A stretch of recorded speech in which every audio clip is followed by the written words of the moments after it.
Hi friends, ಎಲ್ಲರಿಗೂ ನಮಸ್ಕಾರ. ನಮ್ಮ ಮತ್ತೊಂದು ವಿಡಿಯೋಗೆ ಸ್ವಾಗತ. ಇವತ್ತು ನಮ್ಮ ವಿಡಿಯೋದಲ್ಲಿ ಹೇಗೆ ಟೇಬಲ್ ಅನ್ನು MS Word ಅಲ್ಲಿ ಹಾಕೋದು ಎಂಬುದರ ಬಗ್ಗೆ ನಿಮಗೆ ಮಾಹಿತಿಯನ್ನು ಕೊಡ್ತೀನಿ.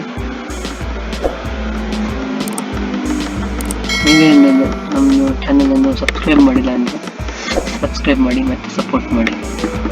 ಮೊದಲಿಗೆ ನೀವು MS Word ಅಪ್ಲಿಕೇಶನ್ ಹೋಗಿ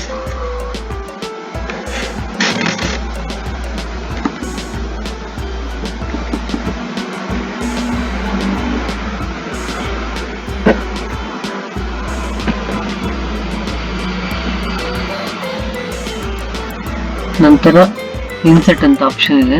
ಇನ್ಸರ್ಟ್ ಆಪ್ಷನ್ಗೆ ಹೋಗಿ ಇಲ್ಲಿ ಟೇಬಲ್ ಅಂತ ಆಪ್ಷನ್ ಇದೆ, ಅದಕ್ಕೆ ಕ್ಲಿಕ್ ಮಾಡಿ. ನೆಕ್ಸ್ಟ್ ನಿಮಗೆ ಯಾವ ಟೈಪ್ ಬೇಕು, ಪೇಜು ಆ ಟೈಪ್ ತೊಗೊಬೇಕು. ಟೇಬಲ್ಗಳನ್ನು ಒಂದೊಂದು ತೊಗೊಂಡ್ರೆ ಒಂದು ಬರುತ್ತೆ. ಸೆಕೆಂಡ್ ರೋ ಮತ್ತು ಕಾಲಮ್ ಟೈಪ್ ತೊಗೊಬೇಕು. ಫಸ್ಟ್ ನಿಮಗೆ ನಾನೊಂದು ಐದು ತೊಗೊತೀನಿ. 5 ರೋ 5 ಕಾಲಮ್ ಟೈಪು.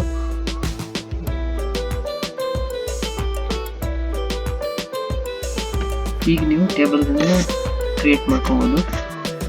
ಆಮೇಲೆ ನಿಮಗೆ ಏನಾದರೂ ಡಿಸೈನ್ಗಳನ್ನು ಚೇಂಜ್ ಮಾಡಬೇಕಾದ್ರೆ ಈ ಥರ ಮಾಡ್ಕೊಬೋದು. ಸೆಲೆಕ್ಟ್ ಮಾಡಿ ಡಿಸೈನ್ಗಳನ್ನು ಚೇಂಜ್ ಮಾಡ್ಕೋಬೋದು. ಆ ರೀತಿ ಬೇಕಂದರೆ 2 ಆಪ್ಷನ್ ಬೇಕು.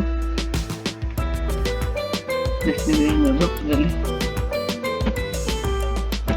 ಬರಿಬೋದು.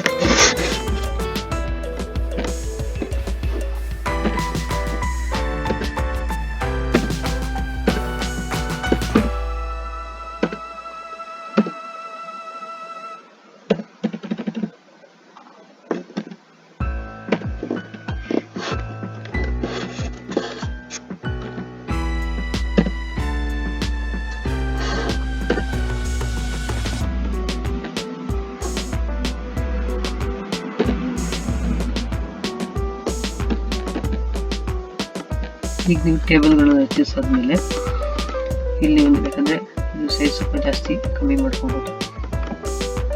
ಸ್ವಲ್ಪ ಇಲ್ಲೊಂದು ಈ ಥರ ನೀವು ಟೇಬಲ್ನ ಸೈಜ್ನ ಜಾಸ್ತಿ ಮಾಡ್ಕೋಬೋದು.